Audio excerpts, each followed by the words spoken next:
Hi, welcome back to my video.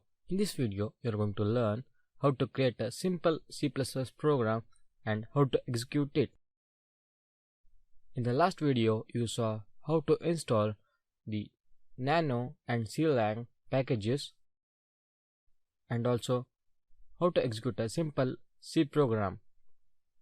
So now, in this video, you are going to see how to execute a simple C++ program. So basically, C++ introduces object-oriented programming language feature to C. It offers classes which provide the four features commonly present in OOPs: abstract, encapsulation, inheritance, and polymorphism. So now it's time to create a simple C++ program. I am going to just type nano new.cpp. CPP is an inbuilt extension of C++ program. So now it's going to open up the editor. Next, typing the program /include iostream.h. So iostream.h consists of header files which are used in C++ program.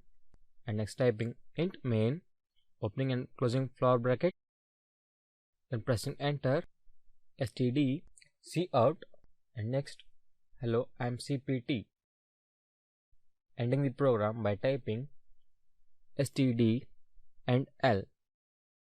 So this is a small C++ program.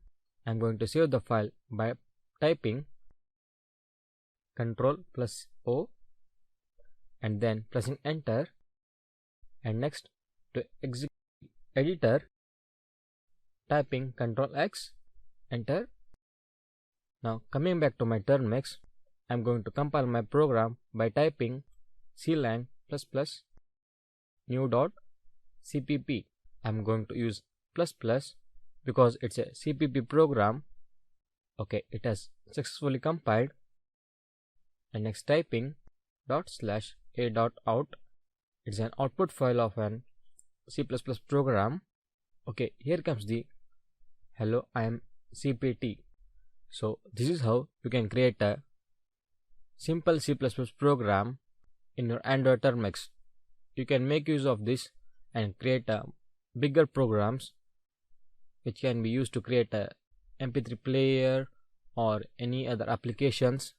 So that's all in this video. Thank you.